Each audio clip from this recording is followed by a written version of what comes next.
পয়সাটা দিস না আগে দিন, পয়সাটা আগে দিস। ঠিক আছে। কিং ফয়সল। ধন্যবাদ সবাইকে। আমি মোহাম্মদ ফয়সাল, পাটনি কমিউনিটি ক্লিনিকের সিএসসি হিসাবে দায়িত্বপ্রাপ্ত আছি। ফ্যামিলি ওয়েলফেয়ার ভিজিটর এবং কমিউনিটি হেলথ কেয়ার প্রোভাইডারদের জন্য যেমন পানি, স্যানিটেশন ও স্বাস্থ্যবিধি বিষয়ক প্রশিক্ষণে আমরা এখানে উপস্থিত আছি।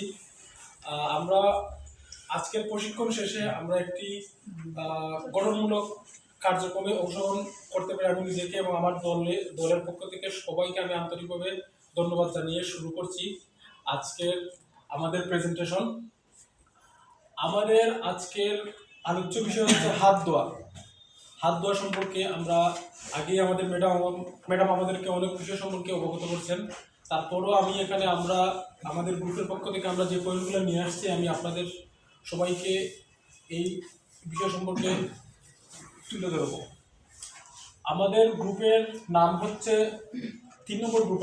আমাদের গ্রুপের নাম হচ্ছে নজরুল একটি নদীর নাম। আর আমাদের গ্রুপের সদস্য হিসাবে আমি মোহাম্মদ ফয়সাল এবং লিঙ্কন মিয়া, আবুল খয়ের, মীরা রানী দেব এবং পপিরানী তালুকদার।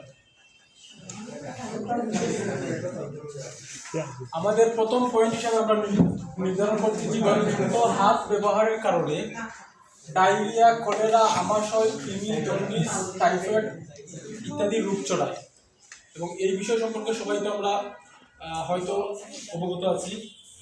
এবং 2 নম্বর পয়েন্ট হিসাবে আমি নির্ধারণ করেছি হাত ধোয়ার সময়গুলো সম্পর্কে ধারণা।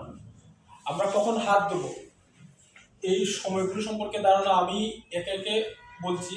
ল্যাট্রিন থেকে ফেরার পর, শিশুর মল পরিষ্কার করার পর, পশু পাখি হাত দিয়ে ধরার পর, রোগীর সংস্পর্শে আসার পর, খাবার তৈরি করার পূর্বে এবং পরে, শিশুকে খাওয়ানোর পূর্বে এবং পরে, এবং নিজে খাওয়ার পূর্বে এবং পরে। পরবর্তীতে আমরা 3 নম্বর পয়েন্ট হিসাবে নির্ধারণ করছি হাত ধোয়ার পদ্ধতিসমূহ। হয়তো আমরা হাত ধোয়ার নিয়ম সম্পর্কে জানছি এবং আমরা পদ্ধতি সম্পর্কে আমরা নির্ধারণ করছি। এই পয়েন্টে আছে প্রথমে হাত ভিজাতে হবে সামান্য পানি দিয়ে, তারপরে হাতে ফেনা তুলতে হবে, সাবান দিয়ে হাতে ঘষে ফেনা তুলতে হবে। পরবর্তীতে সাবানের ফেনা ভালোভাবে হাতে ঘষিয়ে হাত পরিষ্কার করতে হবে এবং হাত ধুয়ে নিতে হবে পানি দিয়ে। তারপরে আমরা হাতকে শুকাবো এবং শুকানোর যে উপকরণ থাকবে সেটা হয়তো আমরা পরিষ্কার কোনো কাপড় অথবা টিস্যু ব্যবহার করবো। পরবর্তীতে আমরা যে 4 নম্বর পয়েন্ট হিসাবে নির্ধারণ করছি আমরা হাত ধোয়ার উপকারিতা। হাত ধোয়ার উপকারিতায় সাধারণত বলতে বোঝায় যে আমরা হাত ধোয়ার ফলে প্রথমত আমরা বিভিন্ন ধরনের রোগ জীবাণু থেকে আমরা বাঁচি এবং আমরা নিজে পরিষ্কার থাকি। হাত ধোয়ার মাধ্যমে আমাদের অনেক রোগ জীবাণু ছড়ানোর হাত থেকে আমাদের নিজেকে এবং পরিবারকে সংরক্ষিত রাখি। পরবর্তীতে আমাদের 5 নম্বর পয়েন্ট হচ্ছে হাত ধোয়ার প্রযুক্তির ব্যবহার। আমাদের বইয়ে লেখা আছে যে হাত ধোয়ার প্রযুক্তির ব্যবহার সম্পর্কে আমাদেরকে ধারণা দেওয়া হয়েছে এবং হাত ধোয়ার প্রযুক্তির ব্যবহার হিসাবে আমরা যেটা মনে করছি যে আমরা তো সাধারণত প্রত্যন্ত অঞ্চলে বসবাস, জগন্নাথপুরবাসী, সেখানে প্রায় সময় দেখা যায় আমরা হাত ধোয়ার মাধ্যমে সব কিছু ঠিক আছে, কিন্তু হাত ধোয়ার যে পানির ব্যবহার যেটা করি আমরা সেটা দেখা যায় হাত যে পাত্রে ধোই আমরা সেখানে হাত বুড়িয়ে ধোয় কেউ। তারপরে আবার ধরেন শিশু বাচ্চাদেরকে আমরা যখন ধোয়াই তখন দেখা যায় হাত যে পাত্রে আমরা পানি নিই এই পাত্র থেকে আমরা পানি নিয়ে হাত দিয়ে ধুই, তখন হয়তো পানিও নষ্ট হয়ে যায়। এই জন্য প্রযুক্তির ব্যবহার হিসেবে আমরা এখন বর্তমানে আমরা আধুনিক যুগে আছি। আমরা টেপের ব্যবহার করতে পারি, অথবা আমরা যদি টেপের ব্যবহার না থাকে আমরা মগ দিয়ে পানি ঢেলে পরিষ্কার করতে পারি হাত, যাতে পানিও পরিষ্কার থাকবে এবং আমাদের হাত ভালোভাবে পরিষ্কার হবে।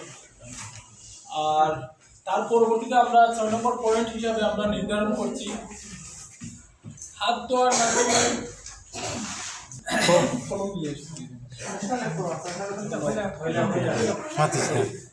6 নম্বর পয়েন্ট হিসেবে আমরা নির্ধারণ করছি হাত ধোয়ার মাধ্যমে আমরা সমগ্র বাংলাদেশে হয়তো বিভিন্ন সেক্টরে আমরা বিভিন্ন ধরনের মিটিং হয় বা বিভিন্ন ধরনের জনসচেতনতামূলক কাজ হয় এবং প্রত্যেকটা মিটিংয়ে যেন আমরা বা প্রত্যেকটা সচেতনামূলক কাজে যেন আমরা হাত ধোয়ার বিষয়টাকে অনেক গুরুত্ব দিই।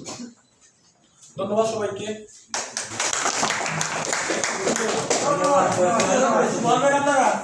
অসাধারণ।